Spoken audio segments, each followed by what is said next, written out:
صل على سيدنا ومولانا محمد وعلى سيدنا علي وسيدتنا فاطمة وسيدتنا زينب وسيدنا حسن وسيدنا حسين وعلى آله وصحبه وبارك.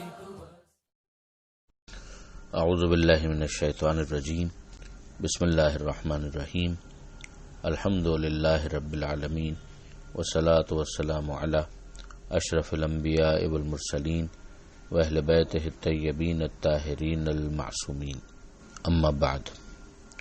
سورہ مبارکہ بقرہ آیت نمبر 185 سے آیت نمبر 187 185 to 187. گزشتہ صفحے میں پروردگار عالم نے ماہ مبارک رمضان کی اہم ترین عبادت روزہ اس پر گفتگو فرمائی. یہی موضوع آگے بڑھتا ہے اور ارشاد ہوتا ہے کہ رمضان کا مہینہ وہ ہے کہ جس میں قرآن کو نازل کیا گیا. یعنی یہ جو پیچھے کہا گیا تھا کہ چند دنوں کی بات ہے تو یہ اس کی تشریح آ رہی ہے کہ وہ مہینہ رمضان کا مہینہ ہے. خود لفظ رمضان ایک قول تو اس کے بارے میں یہ بھی ہے کہ یہ خدا کے ناموں میں سے ایک نام ہے. یعنی رمضان کا مہینہ گویا خدائے رمضان کا مہینہ. اور لفظ رمضان کی بہت سی تشریحات کی گئی ہیں. ان میں سے ایک مطلب یہی ہے کہ یہ جلا کر راکھ کر دینے والا مہینہ ہے. یعنی جس طرح سے آگ مختلف چیزوں کو جلا دیتی ہے اسی طرح سے رمضان کا مہینہ یہ گناہوں کو جلانے کا مہینہ ہے. توبہ قبول ہوتی ہے, خدا کی قربت نازل ہوتی ہے. اور یہاں پر پروردگار عالم نے ایک خصوصیت بیان کی کہ اسی مہینے میں قرآن نازل کیا گیا. اب ظاہر ہے کہ اس کے اندر اور پریسائسلی بات کی گئی سورہ قدر کے اندر کہ ہم نے اس قرآن کو شب قدر میں نازل کیا. قرآن مجید کا ایک نزول بلا فاصلہ تدریج کے بغیر, یعنی ایک تو وہ ہے جو 23 سال کے اندر پیغمبر اکرم پر نازل ہوا, جس کے بنیاد پر ہم سوروں کی تقسیم دیکھتے ہیں کہ کچھ مکی ہیں کچھ مدنی ہیں. اور ایک ہے ایک مرتبہ ایک ساتھ نازل ہونا جس کو انزال سے تعبیر کیا جاتا ہے, اور وہ پیغمبر اکرم پر شب قدر میں قرآن مجید نازل ہوا. اور شب قدر چونکہ ماہ رمضان میں ہے لہذا ماہ رمضان میں نازل ہوا. جو قرآن ہدایت ہے لوگوں کے لیے, تمام انسانوں کے لیے. یعنی قرآن کے اندر صلاحیت تو اتنی ہے کہ وہ تمام انسانوں کی ہدایت کر سکتا ہے. اب ظاہر ہے کہ اس سے ہدایت لیں گے کون, اسی کی شرح سورہ بقرہ کے آغاز میں ہو چکی کہ ہدی للمتقین. یہ کتاب جس میں کوئی شک نہیں مگر ہدایت کرے گی صاحبان تقوی کی, جو فکر نجات رکھنے والے ہیں, جو اپنے مستقبل کے بارے میں فکر مند ہیں. یہاں پر قرآن مجید کے لیے ایک اور لفظ بھی استعمال کیا گیا, فرقان, کہ یہ فرقان ہے. فرقان کا مطلب ہوتا ہے فرق ڈالنے والی, ڈسٹنگوش کرنے والی, واضح کرنے والی. حق اور باطل کے درمیان کیا فرق ہے, کھوٹا اور کھرا کیا ہے, یہ فرق کرنا یہ قرآن مجید کا ایک وصف بیان کیا گیا. اور پھر واپس پروردگار عالم نے کہا کہ جس کو یہ مہینہ مل جائے تو وہ اس کا روزہ رکھے. یہ ایک مرتبہ پھر روزے کے حکم پر تاکید ہے, اور مریضوں کو اور مسافروں کو شرائط کے ساتھ مستثنیٰ کیا گیا. اور پھر پروردگار عالم نے اس کی حکمت بیان کی کہ اللہ تمہارے لیے آسانی چاہتا ہے, تمہارے لیے مشکل نہیں چاہتا. ظاہر روزہ رکھیں گے تو کچھ زحمت تو ہوگی, بھوک محسوس کرنا ہے, انسان کو پیاس کو برداشت کرنا ہے, مگر ایک جو ناقابل برداشت معاملہ ہو جاتا ہے جس کو عسر و حرج سے تعبیر کیا جاتا ہے, جس کی بنیاد پر فقہ اور اصول فقہ کے اندر بہت بحث کی جاتی ہے, وہ ایک ایکسیپشنل اور استثنائی معاملہ ہے. تو پھر ساتھ ہی ساتھ یہ بھی کہا گیا کہ تمہارے لیے خدا عسر و حرج نہیں چاہتا, مشکل نہیں چاہتا, آسانی چاہتا ہے, مگر یہ بھی مقصود ہے کہ تم تعداد کو پورا کرو اور اللہ کی ہدایت کے ملنے پر اللہ کی بڑائی کو بیان کرو اور شاید تم شکر گزار بنو. اب اس کے بعد پروردگار عالم درمیان میں, ویسے تو عمومی طور پر بھی انسان دعا پروردگار عالم کو پکارنا اس جیسی عبادت کو بڑے اہتمام کے ساتھ اسے انجام دینا چاہیے, مگر ماہ رمضان میں تو خاص ایک ذوق ڈیولپ ہو جاتا ہے. لہذا ہم دیکھتے ہیں کہ یہاں پر پروردگار نے درمیان میں دعا کی اہمیت کی طرف انسان کو متوجہ کیا کہ میرے بندے, اے حبیب, جب آپ سے سوال کرتے ہیں میرے بارے میں تو ان سے کہیے کہ میں قریب ہوں اور میں ان کی پکار کا جواب دیتا ہوں. جب وہ مجھے پکارتے ہیں تو انہیں بھی چاہیے کہ وہ مجھے جواب دیں، میری آواز پر لبیک کہیں اور مجھ پر ایمان اور یقین رکھیں، شاید وہ نیک راہ پر آ جائیں. اس آیت کے اندر 7 مرتبہ خدا نے اپنا ذکر کیا، 7 مرتبہ خدا نے اپنے بندوں کا ذکر کیا، اور درمیان میں واسطہ اور وسیلہ اپنے حبیب کو رکھا کہ حبیب جب آپ سے یہ سوال کرتے ہیں تو ان کو یہ بتا دیجئے. دعا کے اندر ظاہر ہے کہ یہ مقصود تو کبھی بھی نہیں ہوتا کہ خدا کے علم میں نہیں ہے، لہٰذا ہم خدا کو دعا کے ذریعے سے انفارم کر رہے ہیں کہ ہمارا کیا مسئلہ ہے. پروردگار نے انسان کو ایسا بنایا ہے کہ پروردگار عالم کی بارگاہ میں راز و نیاز کرنا، مناجات کرنا، یہ پروردگار عالم کی قربت کا ویسے ہی باعث ہے.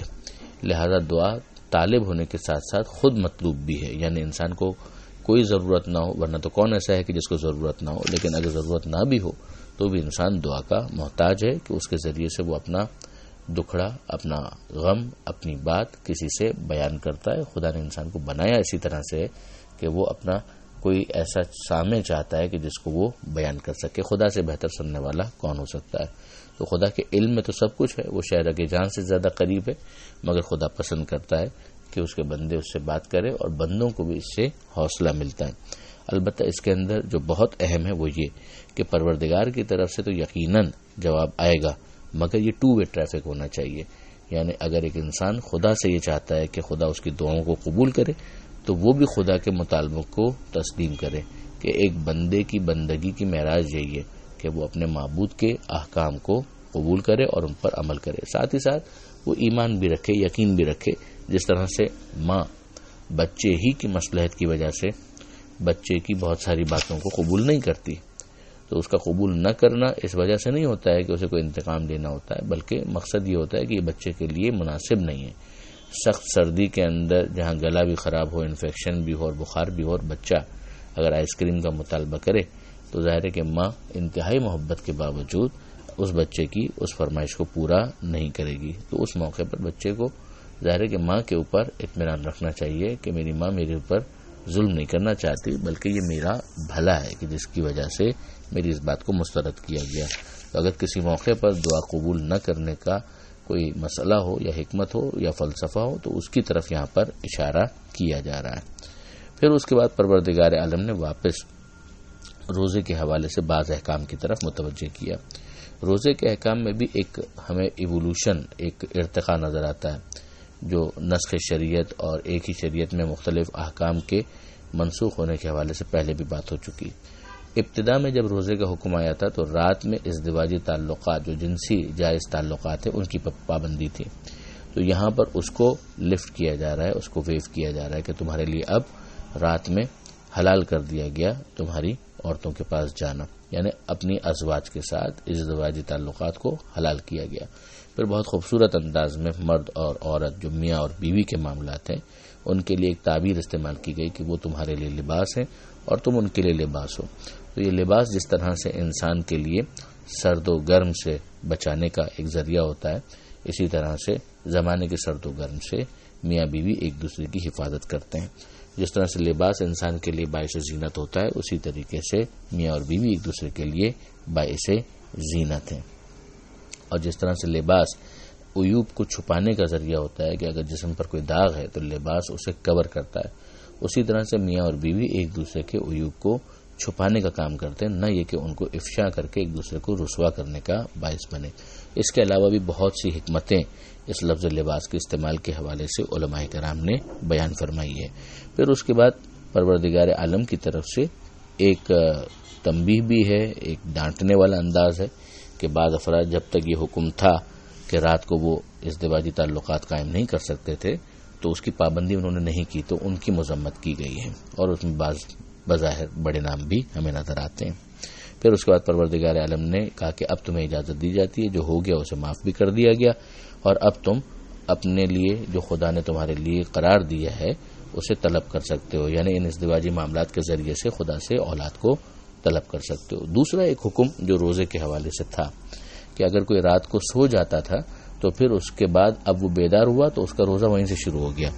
یعنی پہلے یہ نہیں تھا کہ اذان صبح سے شروع ہوگا روزہ، بلکہ اگر کوئی رات میں بھی سو گیا تو پھر اس کو کھانے پینے کی اجازت نہیں تھی. اسے بھی یہاں پر لفٹ کیا جا رہا ہے، ویو کیا جا رہا ہے کہ کھاؤ پیو یہاں تک کہ صبح ہو جائے. اور اس کی ایک علامت بتا دی گئی کہ یہ جو صبح کا جو سفید دھاگا ہے وہ رات کے سفید دھاگے سے جدا ہو جائے. اس کو اذان صبح کے لیے ایک طریقہ بتایا گیا. اس کی تفصیل اپنے مقام پر جو فقہ کی کتابوں کے اندر اس کی تفصیل دیکھی جا سکتی ہے. پھر پروردگار عالم نے یہ بھی بتایا کہ اس روزے کو کب تک مکمل کرنا ہے کہ ثم اتموا الصیام الی اللیل، کہ رات تک روزے کو مکمل کرو. اور رات ظاہر ہے کہ غروب حصی یعنی سورج کا فقط غروب ہو جانا اس کو رات نہیں کہتے. اس کا لازمہ یہی ہے کہ جب رات کا لفظ استعمال ہوا ہے تو جو ذہاب حمرہ مشرقیہ یعنی مشرق کی طرف سے جو سرخی نمودار ہوتی ہے جب وہ سر کے اوپر سے چلی جائے، زائل ہو جائے، تو پھر رات کا وقت شمار کیا جائے گا. اور پھر اس کے بعد پروردگار عالم نے اعتکاف کی طرف متوجہ کیا. اعتکاف ایک اہم عبادت جو روزے کے ساتھ ہی ہوتی ہے، جس میں کم سے کم 3 دن مسجد کے اندر معتکف ہونا ہوتا ہے قربتاً اللہ. تو اس میں تو دن میں بھی اس بات کی اجازت نہیں ہے اور نہ ہی رات میں اس بات کی اجازت ہے کہ انسان ازدواجی تعلقات کو قائم کرے. مسجد میں اسے رہنا ہے تو مسجد کے اپنے حدود اور قیود ہیں اور اس کے بھی تفصیلی احکام ہیں. پھر پروردگار عالم نے کہا کہ یہ اللہ کی حدود ہیں کہ جن کے قریب بھی مت جانا، یعنی نہ تو ان کو توڑنا اور بلکہ اس کے قریب بھی مت جانا. اسی طرح سے اللہ اپنی نشانیوں کو اور آیتوں کو واضح کرتا ہے لوگوں کے لیے تاکہ وہ متقی بن جائیں. تو اول و آخر ہم دیکھتے ہیں کہ متقی بننا، پرہیزگاری اختیار کرنا، تقوی اختیار کرنا ایک اہم ترین ذمہ داری ہے کہ جس کی طرف متوجہ کیا جا رہا ہے. یہاں پر یہ آیت بھی مکمل ہو گئی اور آیت نمبر 187 کے ساتھ یہ صفحہ مکمل ہوا. پروردگار عالم سے دعا ہے قرآن مجید سمجھنے اور اس پر عمل کرنے کی توفیق عطا فرما اور وارث قرآن امام زمانہ کے ظہور میں تعجیل فرما. وآخر دعوانا ان الحمد للہ رب العالمین. والسلام علیکم ورحمۃ اللہ وبرکاتہ.